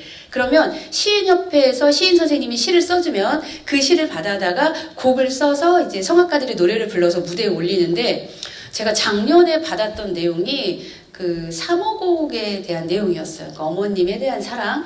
근데 거기에 자식들 위해 밤낮 없이 이런 가사가 있었는데, 제가 멜로디를 만들다 보니까 들자가 빠지면 좋을 것 같아요. 들자가. 그래서 자식 위해 이렇게 하고 싶은데 이제 전화를 했죠. 이제 시인 선생님한테, 선생님 제가 이제 곡을 쓰다 보니까 들자를 빼야 될 것 같다고. 그러니까 안 된다고. 지금은 자식을 하나밖에 안 낳지만 우리 때는 많이 낳았다고. 복수가 중요하다고. 절대 안 된다고. 알겠다고. 이제 그렇게 지금 저희 같은 경우는 이렇게 대화가 되잖아요. 선생님 이렇게 하면 이러는데 당시에 작곡가가 어디 감히 귀족한테 안 되죠. 그래서 아마 평생을 본인이 원하지 않은 곡을 쓰면서 스트레스가 굉장히 올라가지 않았을까. 그리고 5살 천재 모차르트를 전 유럽에서 교황청에서 파리에서 초청을 하게 됩니다. 그리고 이렇게 Mozart. I can't think of a time when I didn't know his name. 네가 그렇게 음악을 연주 잘해? 눈을 가리고 심지어 저렇게 애기한테 도도 솔솔미 야 이거 1시간 동안 발전해봐 이런 거. 그런데 그걸 다 해낼 정도로 물론 천재이긴 했지만, 제가 처음에 모차르트에 대한 이야기를 들었을 때 IQ를 170 정도로 들었는데요. 몇 년 전에 뇌과학지를 보니까 230으로 평가를 받더라고요. 그게 제가 지금 1시간 정도 얘기했잖아요. 모차르트가 1시간짜리 음악을 듣고 적어요. 한두 개밖에 안 들려요. 심지어 그거를 연주해요. 네, 제가 지금 1시간 얘기했는데 그거 그대로 말씀하실 수 있으면 제가 IQ 230으로 인정해 드릴게요. 230. 진짜 어떻게 하면 곡을 그렇게 쓸 수 있을까요? 모차르트. 그런데 우리가 모차르트에 대한 오해가 조금 있어요. 조금 가볍다, 한량하다, 개념 없다. 영화 속 장면 때문에도 그렇고, 또 하나는 우리가 사랑하는 모차르트의 작품이 그런 곡이 많아서예요. 그런데 모차르트는 절대 그런 가벼운 작곡가가 아닙니다. 험한 모차르트의 웃음소리를 하거든요. 웃겨. 따라하기 되게 힘든 그런 근데 웃음소리. 실제로 모차르트 웃음소리가 표현된 적이 어디 남은 적이 있나 봐요, 기록에. 뭐 그런 기록이 있긴 해요. 뭐 금속으로 유리를 긋는 듯한 뭐 그런 웃음소리였다는 그런 기록. 웃음을 자면 이렇게 냄비바닥. 근데 그 장면 때문에 딱 이렇게 뇌리 막히잖아요. 그럼요. 맞아요. 굉장히 인상적인. 마지막에 또 거의 비웃듯이 또 지나가잖아요. 마지막에 끝날 때. 마지막 시. 저 못 따라요. 웃음소리가 잊혀지질 않아요. 저도. 모차르트는 음악가로서의 자존감과 자존심이 엄청났던 작곡가입니다. 그래서 제가 되게 가슴이 아픈 게 이름이 4개예요. 여기 이름 4개 분 계세요? 이름 하나에도 자기 색깔이 저렇게 분명한 사람인데 자기가 원하는 작품을 쓸 수 없는 시대를 살았던 거예요. 모차르트의 첫 번째 이름은 볼프강 테오필루스 모차르트. 처음에 태어났을 때 받았던 이름입니다. 내 나라 말 독일어가 있는데, 네, 오스트리아 독일어 쓰니까 그래서 본인 이름을 바꿉니다. Good God, Live Love. 신이 사랑한, 신이 은총을 내린 이렇게 이름을 바꿉니다. 그리고 라틴어로 바꿉니다. 그 유명한 아마레, 사랑합니다. 데우스 신, 아마데우스가 이렇게 탄생을 하게 되고요. 마지막으로 모차르트가 썼던 이름은 아마데입니다. 불어. 이런 사람이 매일 락음악만 작곡했으니 얼마나 괴로웠겠어요. 모차르트의 가족 사진이에요. 가족의 모습인데요. 연주 여행을 가면서 비용이 많이 드니까 엄마는 집에 있어요. 그래서 모차르트가 뭐 똥 얘기 좋아하고 오줌 얘기 좋아하고 정말 어린 시절에 제대로 엄마 사랑을 못 받아서 그렇지 않느냐 이렇게 평가하시는 분들도 계신데 엄마와 아기 때부터 떨어져 있다 보니까 늘 엄마에 대한 그 그리움과 항상 그 허전함을 가지고 있어요. 모차르트가. 그리고 아버지는 네 번째 무보수 바이올린 주자로 오케스트라에 올라가서 넘버 2까지 올라갑니다. 부악장까지. 그것도 자수성가하신 분인 거예요. 독학으로. 그런데 이분이 음악 교육 학자로도 엄청납니다. 철학이며 종교며 이 문학이며 예술의 깊이까지 합해서 굉장한 지식인이었어요. 동네에서도 유명할 정도로. 그런데 모차르트 아빠가 쓴 음악 책을 가지고 지금도 음대에서 공부합니다. 저 200년이 넘었는데. 얼마나 대단한 책이길래. 그런데 우리 모차르트는 저자 직강. 그쵸? 노량진 가서 아니면 학원 가서 저자가 쓴 걸 가르쳐주는 강사한테 배우는 게 아니고 저자한테 직접 배웠잖아요. 모차르트가 저렇게 대단한 작품을 쓴 것에 대해서 우리가 뭐 천재성이다. 물론 맞죠. 하지만 49%는 아버지의 영향이 엄청났다고 저는 보거든요. 아버지의 성견 지명이 엄청납니다. 그리고 아버지가 모차르트를 데리고 5살 때부터 연주 여행을 다녔다고 제가 말씀을 드렸는데 물론 각 동네 찾아다니면서 우리 아들 모차르트가 이런 곡을 연주합니다 하고 연주를 하는 것도 있지만 또 하나는 아버지의 엄청난 매니지먼트가 있었어요. 독일에 가서 연주 끝나고 나서는 독일에서 제일 유명한 작곡가를 찾아갑니다. 요한 세바스찬 바흐의 아들이에요. 그러면서 엠마누엘 바흐한테 가서 저 선생님 요즘에 그 독일에서 제일 유행한다는 교향곡 소나타 형식 우리 모차르트 좀 한 수 가르쳐 주십시오. 그리고 이태리로 가요. 연주 끝나고 나서 또 유명한 선생님을 찾아가요. 선생님 그 화려한 이태리 오페라 좀 우리 모차르트에게 한 수 가르쳐 주십시오. 그러면 제가 선생님 자제분들 음악 교육을 그동안 시키고 있겠습니다. 대단하신 분이에요. 제가 볼 때는. 그래서 모차르트 아버지가 모차르트 가지고 한몫 잡으려고 본인이 거기까지 올라가지 못해서 그렇게 평가하시는 분도 계시지만 한편으로 본다면 모차르트 아버지가 없었다면 모차르트 지금의 작품적인 성공의 퀄리티가 있었을까 하는 그런 생각이 들고 누나 18세기 고전 시대의 작곡가의 대우가 이랬는데 여자 작곡가 당시 여자는 음악학교에 입학할 수 없었어요. 들어가지도 못했습니다. 그런 시대를 누나는 살았고 그렇게 가리워진 여성 음악가들이 동생이나 오빠의 이름으로 출판한 경우가 당시에 굉장히 많았어요. 그러던 어느 날 아버지가 자리를 비우니까 자꾸 너 이렇게 하면 자른다고 난리가 났어요. 짤즈부르크 대성당의 부학장이었으니까 얘기하자면 광주시 교향악단 부학장 정도 되는 거죠. 그 동네에. 그래서 엄마와 함께 프랑스로 연주 여행을 떠납니다. 그런데 그 추운 겨울에 오죽한 방을 빌렸을까요? 이렇게 창문이 많은 집은 부잣집이에요. 창이 어디 있어요? 저희 이태리로 처음에 유학 갔을 때 보통 유학생들한테 주는 방은 창이 없어요. 창이 있다는 얘기는 난방을 할 수 있다는 얘기고 장작을 팰 사일이 있다는 얘기잖아요. 이 정도로 난방을 할 정도면 보일러도 없는데 그래서 아주 옥탑방의 추운 방에서 프랑스어도 못하는 엄마가 그해 겨울을 넘기지 못하고 세상을 떠나게 돼요. 그런데 당시 프랑스 법령은 프랑스 안에서 죽은 사람의 유해를 땅 밖으로 갖고 나갈 수가 없었어요. 우리가 지금 미국으로 여행을 갔는데 엄마가 돌아가셨는데 혼자 와야 되는 거예요. 엄마 묻어놓고. 눈물을 모차르트가 흘리면서 죄책감에 나 때문에 엄마가 죽었다고 생각을 해요, 모차르트가. 그리고 짤즈부르크로 돌아와서 2년 동안 치과합니다. 아무것도 하기 싫은 거예요. 그리고 내가 처음으로 잃은 사람이 가장 그리운 엄마라니. 나 그냥 엄마를 따라가고 싶다. 일할 의욕이 없다.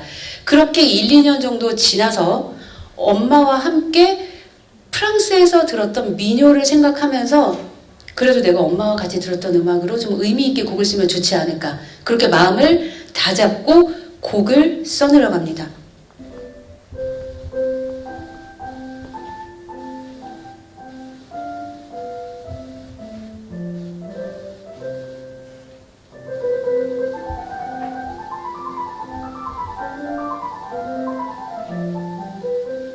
네, 바로 모차르트의 반짝반짝 작은 별 변주곡인데요. 이 곡은 아마 남녀노소 모두 다 아는 작품일 거예요.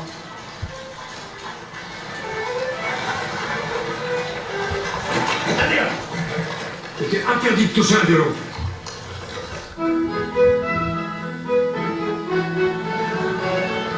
Nos parents nous mettent ainsi dans les cours d'Europe. Allez vous coucher. Pour étonner le monde, car mon père était vide de gloire. Permettez-moi de vous présenter les enfants Mozart. 4 sonates de mon fils, mon chef graveur. Et on verra sur la page titre que c'est l'œuvre d'un enfant de 10 ans. Et votre fille?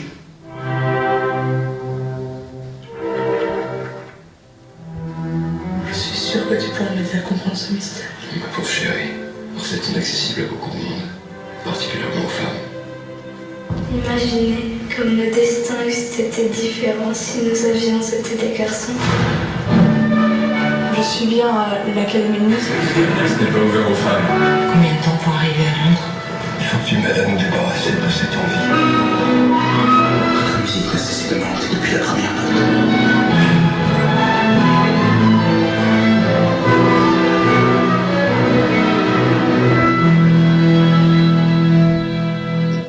아마데우스는 많이 보셨을 것 같아서 오늘은 모차르트의 누나 시선으로 바라본 당시의 모습이었습니다. 영화 나넬 모차르트였고요. 남녀노소 다 아는 모차르트 음악이 있습니다. 특히 이 당시에는 나라별로 전쟁이 굉장히 많았어요. 그래서 정말 진짜 나라라는 개념이 생길 때였기 때문에 전쟁이 많아서 특히 군대가 이동을 할 때는 군대의 사기를 높여주려면 군악대가 있어야 되죠. 군대 행진곡. 그런데 그때 가장 잘 나가는 군대 행진곡이 터키의 군대 행진곡이었어요. 터키 군대가 척척. 보통 우리가 군대 행진곡을 작곡할 때는 한 템포를 90 정도 맞춥니다. 초시계가 똑딱 이 정도 되죠. 그럼 1.5배 빠른 거 똑딱 빰 빰 요 정도 템포라고 생각을 하시면 되는데 나폴레옹 너무 웃겨요. 우리 프랑스 군대는 110에 맞춰라. 그럼 빠바바바밤 빠바바바밤 템포가 이렇게 가는 거죠. 빨리 점령하고 전화하러 가자 뭐 이런 거 아니겠어요? 모차르트도 당시에 아주 이 군대 행진곡들을 잘 만들어서 그래도 돈을 짭짤하게 벌었는데 바흐는요 장례식 곡으로 돈을 많이 벌었어요. 네, 그래서 바흐가 한 봄쯤 되면 요즘엔 죽는 사람이 없어. 먹고 살기 너무 힘들어. 한 10월쯤 되면 제일 좋아했다는 뒷이야기가 있을 정도로 모차르트 군대 행진곡, 터키 행진곡.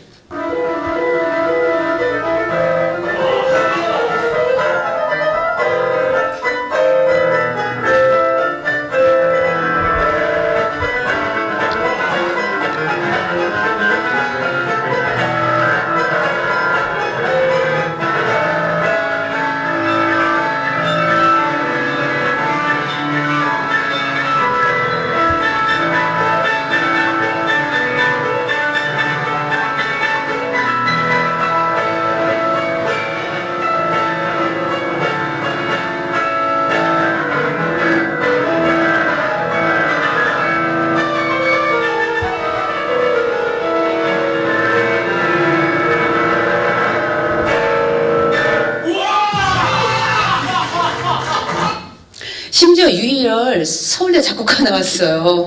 근데 심지어 저 피아노 전자 피아노입니다. 그랜드 피아노도 아니에요. 우리가 생각할 때는 뭐 피아노 뭐 손가락에다 조금 우아하게 들리고 저 손끝으로 저 파워풀한 소리를 내면요 2시간 연주하면 2kg 빠집니다. 쫙쫙 빠져요. 그리고 이렇게 지방으로 소리가 저렇게 안 나요. 정말 이 기립근을 쫙 세워가지고 팔뚝의 근육을 쫙 세워서 손끝에 모든 힘이 전달돼야 저 소리가 납니다. 그래서 제가 이제 피아노과 예전에 이제 음악의 이해라는 수업을 들어갔는데 교수님이 저는 소리가 너무 작다고 해서 운동하니? 그러니까 저는 태어나서 운동을 해본 적이 없는데 그래서 아침에 뛰어 제가 그랬거든요. 근육이 있어야 소리가 난다고. 그래서 처음에는 피아노를 여자가 훨씬 많이 배우잖아요. 그런데 활동하고 있는 피아니스트를 비교해보면 남자가 훨씬 많아요. 한 70~80% 정도 돼요. 그런 이유도 아마 있지 않을까 하는 생각이 들어요. 이렇게 사랑을 받았던 모차르트고 모차르트 작품의 626곡이 다 히트곡이에요. 이게 말이 됩니까? 어떻게 사람이 다 히트곡만 만들어요. 그리고 이분 너무 재밌는 분이에요. 음반 사러 가면 교향곡, 보통 CD가 이렇게 꽂혀 있어요. 협주곡, 그 다음에 3중주, 4중주, 5중주, 6중주 이런 거 실내악, 네, 그런 게 있고 그 다음에 가곡 오페라, 제일 마지막에 종교곡이 있는데 다 꽂혀 있어요. 다. 미드필더 하면서 키커 하면서 막 볼 차가면서 네, 골키퍼 하면서 다 한다는 이야기잖아요. 저 수많은 악기에 저 수많은 매뉴얼을 플룻은 가운도 밑으로 내려가면 안 되고 바이올린은 솔레 라미로 튜닝되고 다 공부해야 돼요. 다. 엄청난 사람인 거죠. 그래서 이제 저한테 모차르트 곡을 추천해달라고 그러면 고민을 해요. 뭘 추천해 줄 것이냐. 그리고 제가 팁을 드리겠다고 이야기를 해요. 3가지 정도. 첫 번째, 모차르트 작품의 명곡은 단조에 있다. 음악 시간에 배운 걸 떠올려 보세요. 장조, 밝고 경쾌하다. 단조, 어둡고 서정적이다. 어디 감히 내 귀족의 파티에서 어두운 음악을 쓸 일이 없어요. 그래서 모차르트의 41개 교향곡과 27개 피아노 협주곡 중에 단조 2개씩밖에 없어요. 이 곡은 본인이 제일 아껴뒀던 악상과 악기 구성과 이런 총망라에서 자신의 예술작품으로 만든 거예요. 저 처음에 이 20번 466 디다주를 딱 듣고 이게 누구 거지? 모차르트 같긴 한데 너무 느낌이 다른 거예요. 그래서 듣고 깜짝 놀랐던 곡이 있습니다. 피아니스트들이 가장 음반으로 취급하고 싶어하는 곡, 모차르트 피아노 협주곡 20번.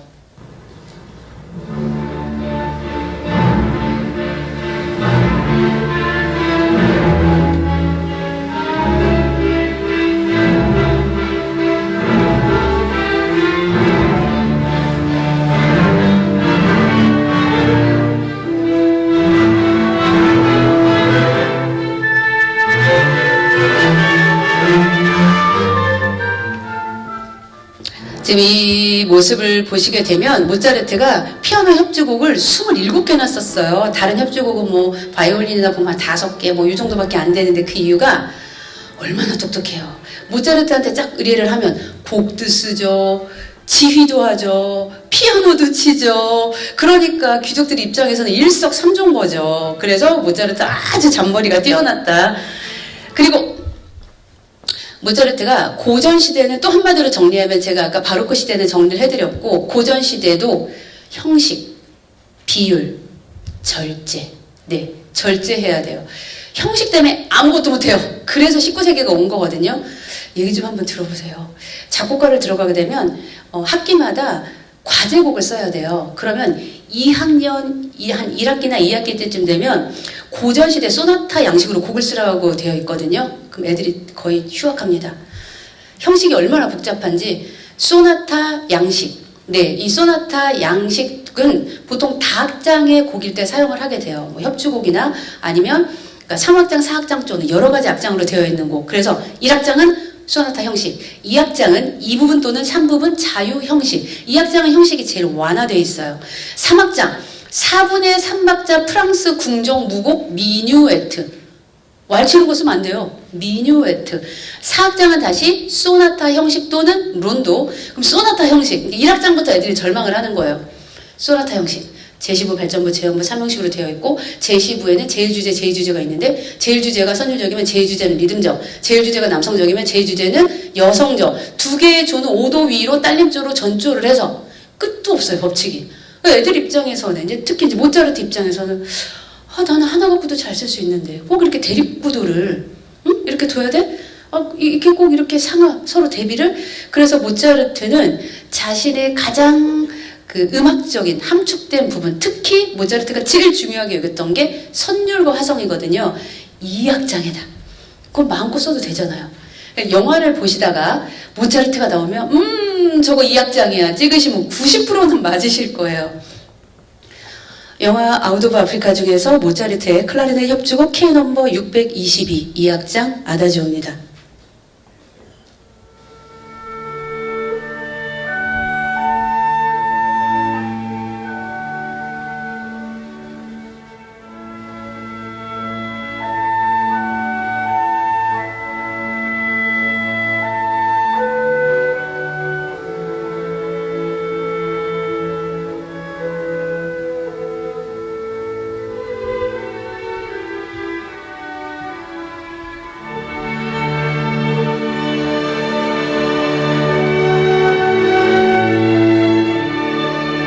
지금 봐도 명작입니다. 모차르트에 대한 마지막 팁 세 번째입니다.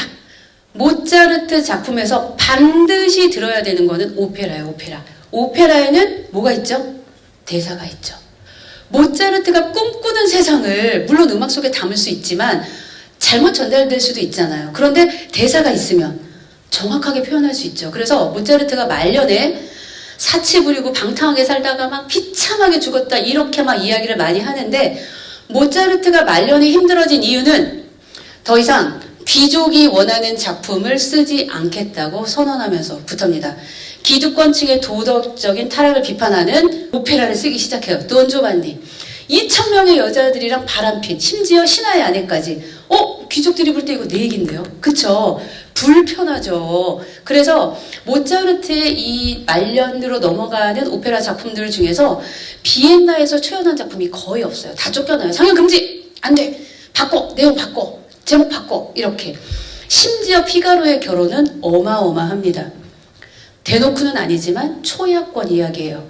백작이 우리 집 하녀 수잔나 내일 결혼하니? 그러면 내가 은총을 줄게. 첫날 밤은 나랑 먼저. 초야권 이야기예요. 그리고 피가로의 결혼 오페라 처음에 딱 보시면요.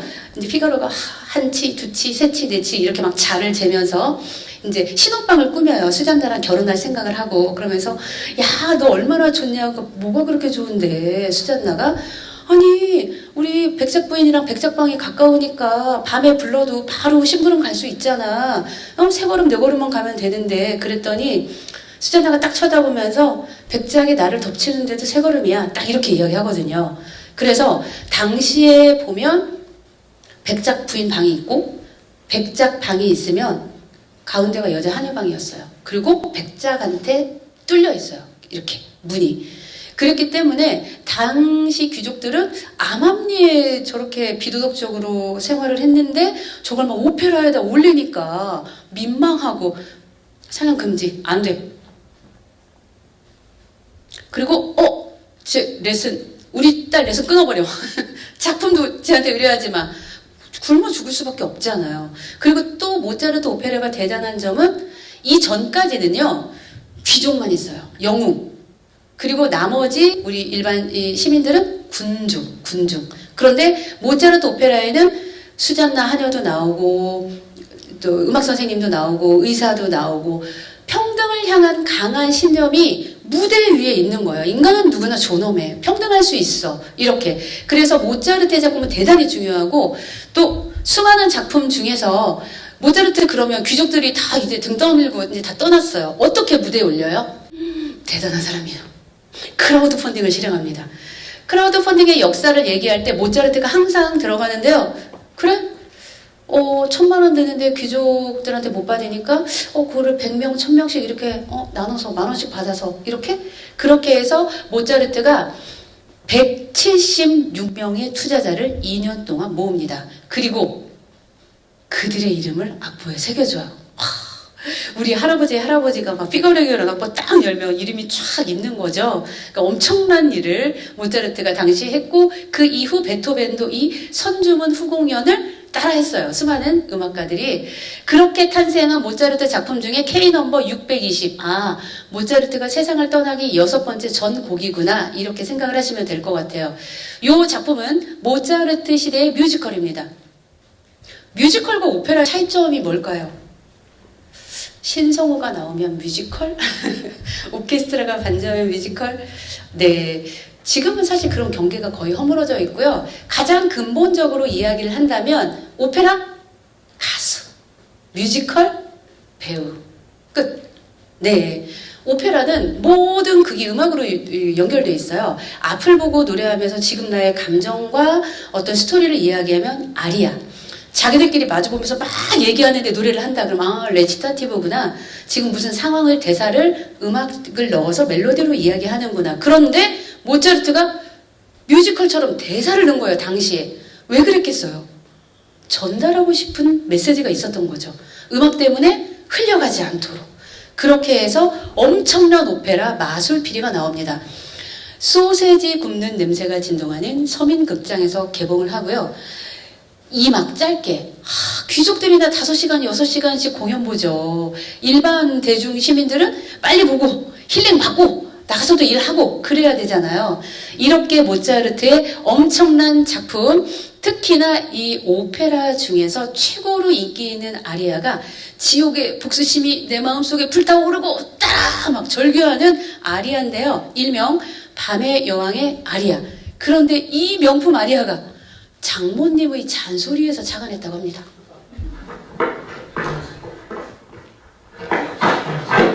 I did it, and I was proud to do it.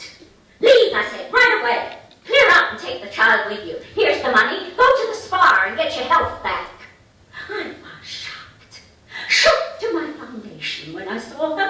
I couldn't believe my eyes, poor little thing. Oh, you monster! No one exists but you, do they? You and your music. I warned her. Choose a man, not a baby, I said. You marry him, you won't have a pot to piss in. You selfish thing! Selfish, that's what you are, selfish! Selfish!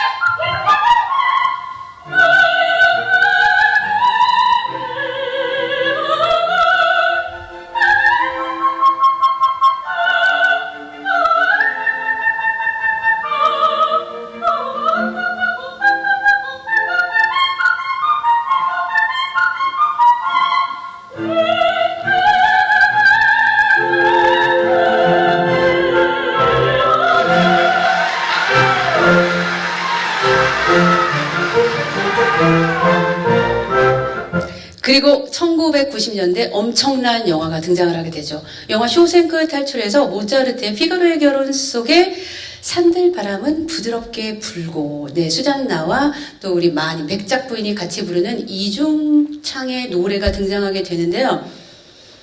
영화 속 주인공인 앤디 듀플레이는 아내를 죽였다는 누명을 쓰고 쇼생크 탈출에 갇히게 됩니다. 폭력과 비리가 난무해요. 탈출한 사람이 없어요. 그러면 이 쇼생크 감옥에서 아무도 자유를 찾지 못했는데 이만한 망치로 10년, 20년 동안 계속 흙을 파서 드디어 탈출에 성공을 합니다. 18세기 봉건 사회에서 절대 이룰 수 없을 것 같았던 독립예술가의 꿈을 매일 이루려고 노력을 했던 모차르트 모습과 영화 속 앤디 듀플레인의 모습이 굉장히 오마주되는 장면이고요. 여기에서 모건 프리먼이 이제 죄수들에게 음악을 들려주거든요. 앤디 듀플레인이. 그런데 그 음악을 듣는 이제 많은 죄수자들이, 특히 그 중에서 모건 프리먼이 나는 저 이태리 여자들이 뭐라고 노래했는지 모른다. 이태리어 모르니까. 하지만 우리는 처음으로 이 회색 공간에서 자유를 느꼈다. 라고 이야기하거든요.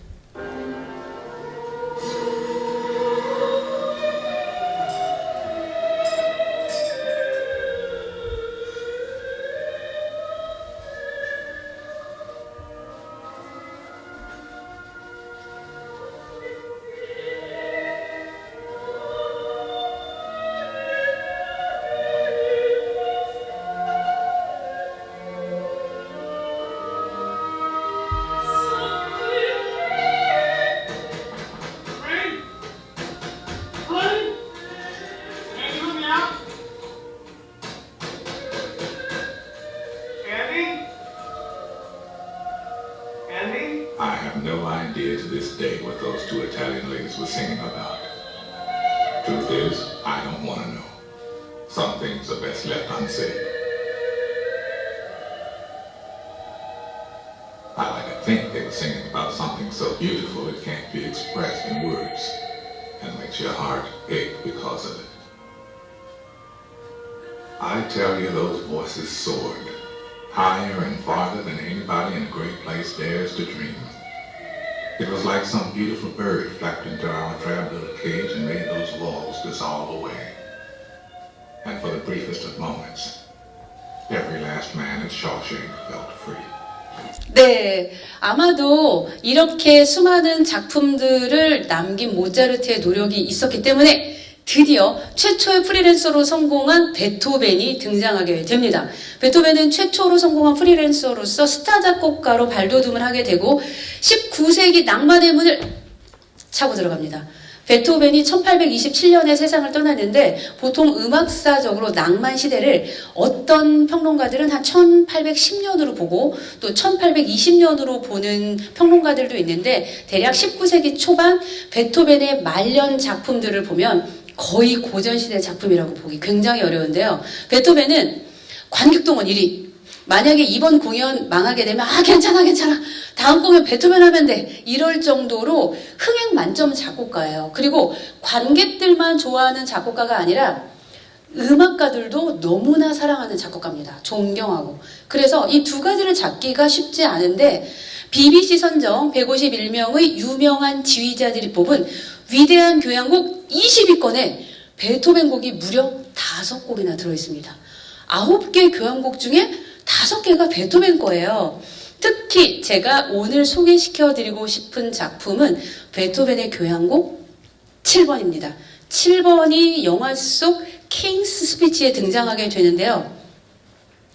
조지 6세는 지금 엘리자베스 여왕의 아버지예요. 그런데 형이 원래 왕위를 이어받았는데 사랑하는 여인이 생겨서 왕위를 내려놓고 그냥 떠나버렸어요. 어느 날 갑자기 왕위를 올라가게 되는데 준비도 되지 않았을 뿐더러 굉장히 말을 더듬는 언어장애를 가지고 있었어요. 그래서 언어치료사를 고용하면서 극복해가는 과정 중에 제가 이 영화를 보고 깜짝 놀란 이유가 원래 베토벤의 교향곡 7번 2악장이 빰 이렇게 화음을 코드로 한번 연주한 다음에 딴 이렇게 주제가 흘러나오거든요. 그런데 조지 6세가 말을 더듬으니까 음악도 말을 더듬어요. 빰 빠빠빠빰 이렇게. Forget everything else and just say it to me. Say it to me as a friend.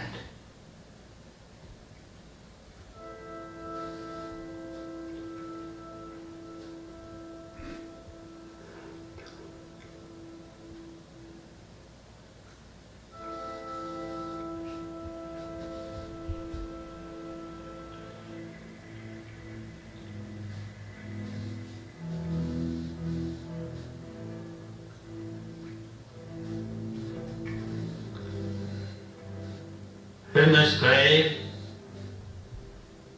power,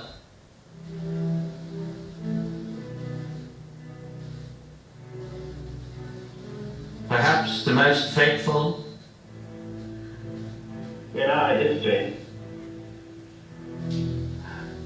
I send to every household of her peoples, both at home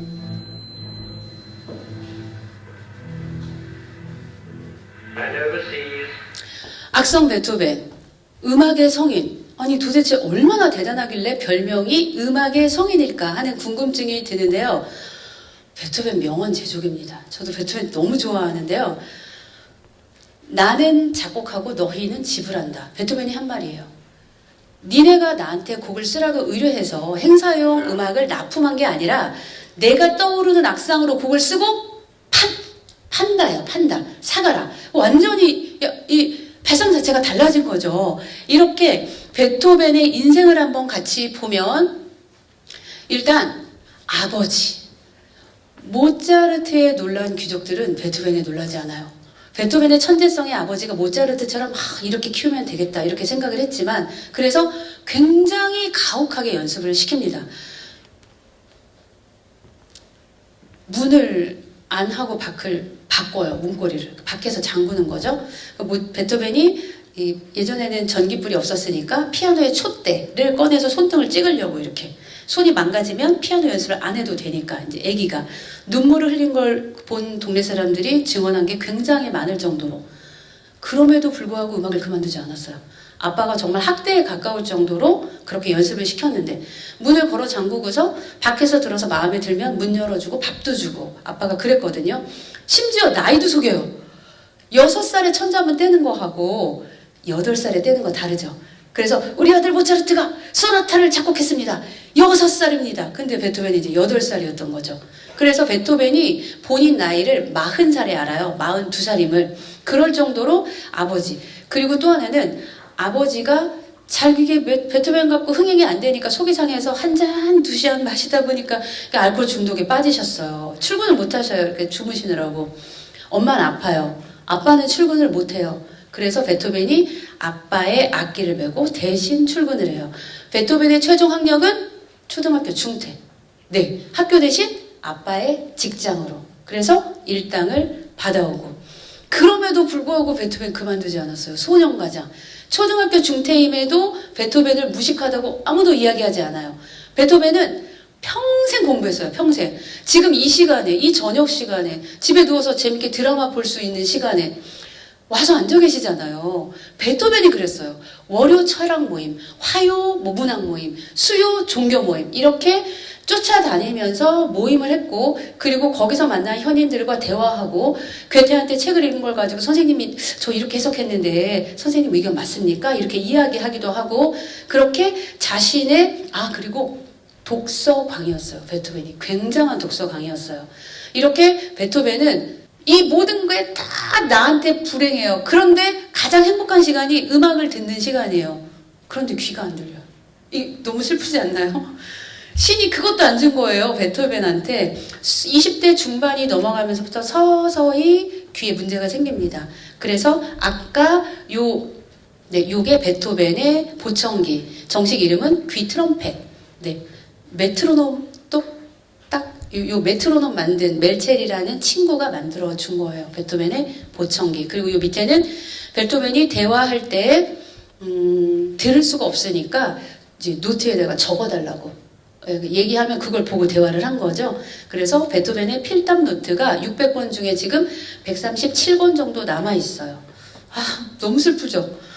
정말 다 못 가져서 음악이라도 하나 들을 때 행복한데 그것마저도 신이 허락을 안 해준 거예요. 인생이. 그런데 베토벤이 이 들리지 않는 컴컴한 어둠 속에서 위안을 받았던 게 2가지인데요. 커피하고 와인이에요. 그리고 GS25 가면 베토벤 와인이 시리즈로 있습니다. 깜짝 놀랐어요. GS25에 강의를 하러 갔는데 그걸로 대히트를 쳤다고 하시더라고요. 승진도 하셨다고 하시더라고요. 베토벤의 크로이처 넘버 9이라는 바이올린 소나타를 듣고 톨스토이가 눈물을 흘린 적이 아니라네 하면서 작품에 응용을 하게 되죠. 베토벤도 이렇게 서정적인 곡을 쓴답니다.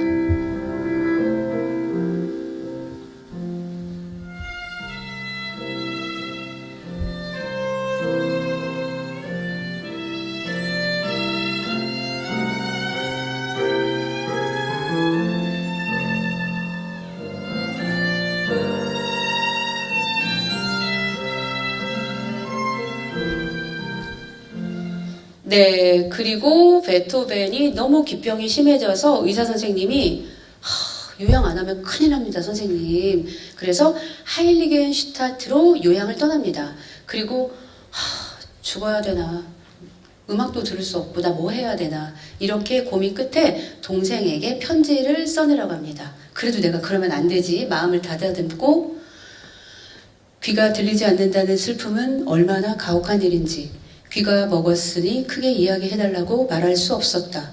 누구나 멀리서 들리는 피리소리를 듣는데 나는 목동의 노랫소리도 듣지 못한다. 이렇게 편지를 쓰고 그래도 나는 예술이 있으니까 내 인생을 제대로 끝까지 살아볼 거야 다짐하면서 동생에게 편지를 보내는데요.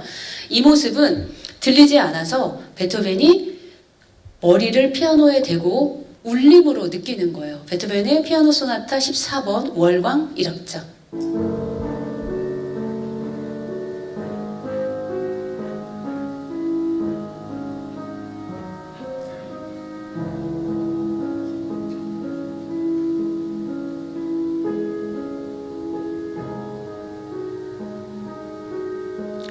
나중에는 이렇게 해도 소리가 안 느껴져서 베토벤이요 피아노 뚜껑을 열어요. 그리고 막대기를 이렇게 나뭇가지를 잘라 갖고 와요. 그리고 입에 물어요. 이렇게. 그리고 피아노 뚜껑 열고 줄 위에 얹어요. 나뭇가지를. 그러면 피아노를 치면 이 현이 울리죠. 그럼 그걸 이렇게 턱으로 이렇게 온 몸으로 느낄 수 있잖아요. 그렇게 음악을 느끼기 위해서 처절하게 노력을 하게 됩니다.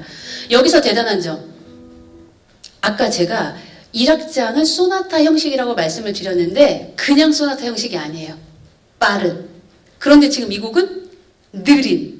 자, 여기서 베토벤의 명언, 마지막 명언. 아름다움을 위해 파괴하지 못할 규칙이란 존재하지 않는다. 첫 번째, 노동요. 귀족들이 좋아하는 춘곡도 아니고 영웅신화도 아니고 노동요로 교향곡을 작곡합니다. 두 번째, 비주류 악기. 아무도 쳐다봐주지 않았던 금관 악기들, 첼로, 저음 악기들이 메인스트림에서 멜로디를 연주합니다. 그리고 아까 말씀을 드렸던 이제 서사적인 플롯 구조라고 제가 표현을 했는데요. 베토벤은 모티브 하나 가지고 곡을 써내려갑니다. 그래서 솔솔솔미 파파파레 꼭 음이 세 개 솔솔솔미 음 세 개 머물렀다 밑으로 떨어져? 그러면 두 개만 머무르면 안 돼? 솔솔파미 그러면 다 떨어져야 돼? 올라가면 안 돼? 미미파솔 모든 곡이 이렇게 유기적으로 연결되어 있어요. 그래서 작곡 공부할 때 베토벤의 교향곡 5번 운명 악보를 딱 보면요. 깜짝 놀랍니다. 절망이에요, 절망. 베토벤의 5번 교향곡이 왜 대단한지 제가 들려드릴게요. 1악장.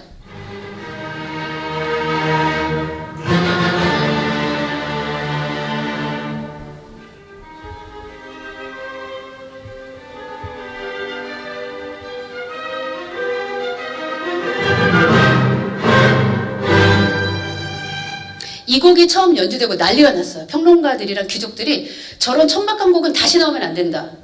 뭐가 천박하다는 얘기지? 솔솔솔미 솔솔솔미 플룻, 바이올린, 귀족의 악기들만 멜로디를 연주하고 나머지는 서포트해야 돼요. 어디 감히 클라리넷이 멜로디를 연주해요? 어디 감히 첼로가 멜로디를 연주해요? 있을 수 없는 일인 거죠, 당시에. 그런데 베토벤이 5번 교향곡에서 그리고 2악장은 심지어 저음악기 첼로로 노동요가 나옵니다.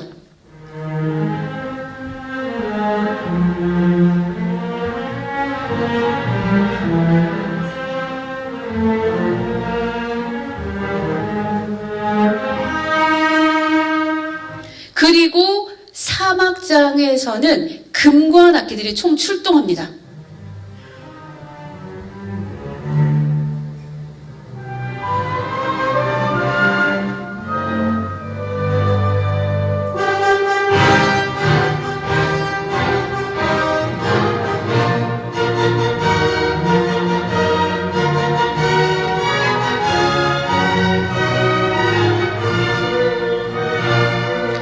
그리고 4악장으로 넘어가서 쏠쏠쏠미 내 인생이 왜 이러냐 진짜 단조로 어둡게 시작했던 이 곡이 2악장, 3악장, 4악장을 지나면서 장조로 바뀌면서 빰빰빰빰빰빰빰빰빰 수고했어 고생했어 정말 너는 정말 최고야 하고 위로를 주는 것처럼 장조 멜로디가 쫙 나옵니다.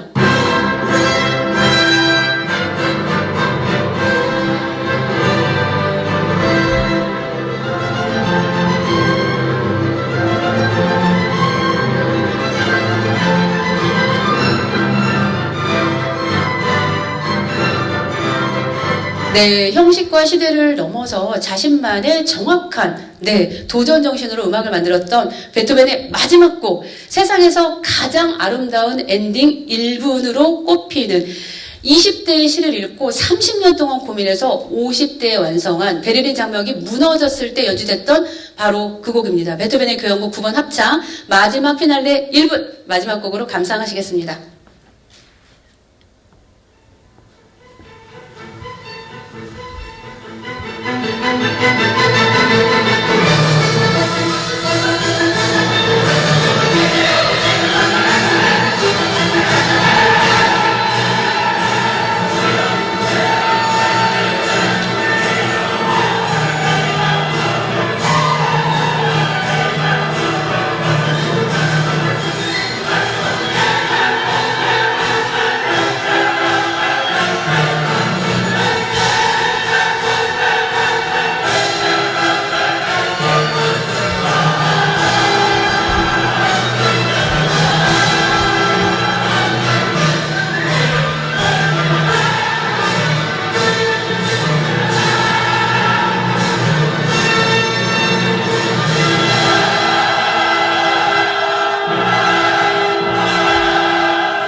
언제 들어도 감동적인 우리 네 베토벤의 마지막 교향곡 피날레 1분이었습니다. 네, 긴 시간 동안 함께 해주셔서 감사하고요. 네, 다음 주에는 2탄 19세기로 넘어가서 정말 사랑없이 못 사는 작곡가들의 이야기, 파리 살롱 이야기와 함께 들려드리도록 하겠습니다. 지금까지 저는 줄리정이었습니다. 감사합니다. 감사합니다.